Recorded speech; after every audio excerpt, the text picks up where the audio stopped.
Hello my dears, and welcome back to my corner of the internet. I'm Shannon, and tonight I've got another spoiler-free book review to share with you guys. And tonight we are talking about The Second Mrs. Strom by Kaira Rouda. I think that's how you say her name. I requested this book on NetGalley because the last name in the title, Strom, caught my attention. And I was like, I know that from somewhere, and I definitely know this author, and then it hit me. Best day ever. Oh, Best Day Ever by Kaira Rouda. This is a sequel to that book about a man named, so this book's about a man named Paul Strom and his wife Mia. And throughout this book, I don't want to spoil it, but since we are talking about a sequel, which does stand alone on its own, I will say, I feel kind of okay talking about this book. It's about a man who's the worst man you've ever met. And him and his wife, they're going on a getaway without their two kids, their two sons. They're going away for the weekend, and things go downhill from there. We'll say that.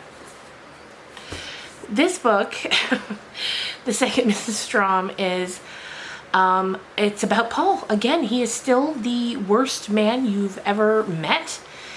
And he's back out there living his life, and he's currently living in Florida. And for a long while, he's been the companion for a really wealthy older woman named Esther. And, you know, he's got his eye on her, and he's hoping by being her companion, he might inherit some of her extreme wealth. None of this is spoilers. It's kind of just the setup of the book.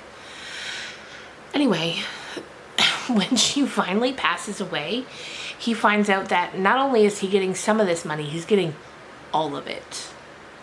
Like, we're talking about putting him in the 1% amount of money. And shortly after that, he might be a terrible man, but he's also a stupid one.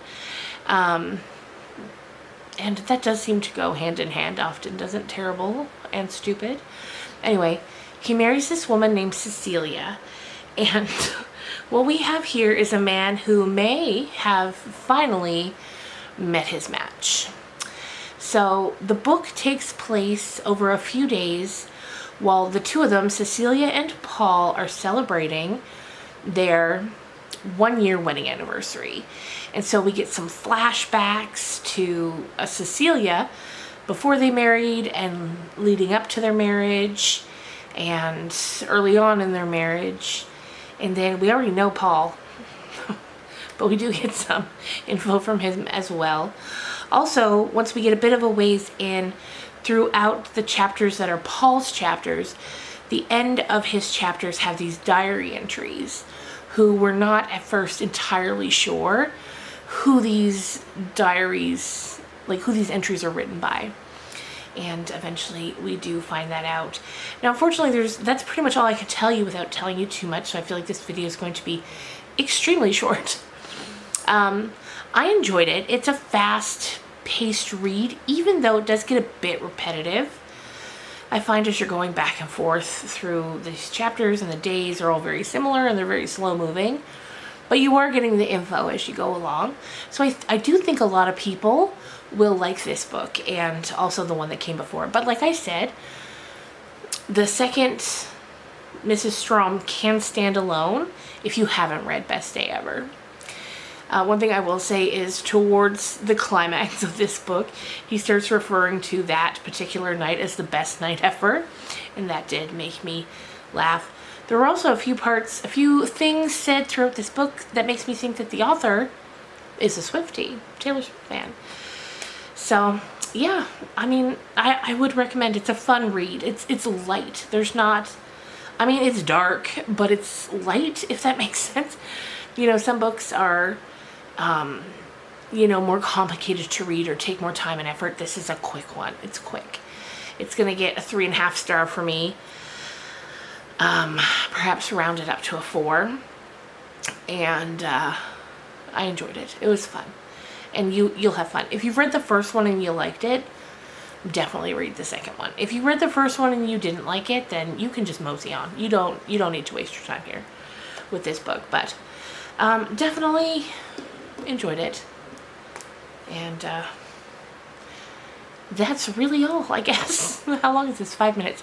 It's short. It's to the point. So yeah. If you're looking for something quick to read, this book comes out the middle of August. I think August 16th.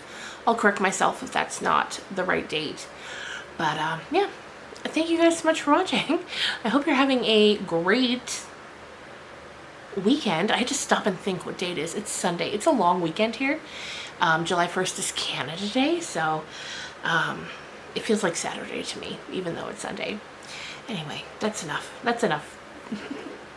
I will see you guys again real soon, actually, with the book talk for Riley Sager's new book. I haven't started it yet, but I'm going to start it right now, and I know I'm going to fly through this because I fly through all of his books, and I can't wait to tell you about it. I've heard some people saying it's their least favorite of theirs, of his, which makes me think I'm going to like it, because for some reason the Riley Sagers that people don't like, I do. Maybe it's because I go in. Here's what it is. Sorry, we're getting off track here, but here's what it is. The first book I read from him is the one people hate the most, and it's The House Across the Lake. And I had a lot of fun with that. The twists were so ridiculous, and I had a lot of fun. So then I've read other ones, liked them too. And I just feel like I'm ready for this, whatever this. Look at this green color. Every time I look at it, I'm like blinded. Very nice. Okay. I'm going to go now, you guys, and I will see you again soon. Bye.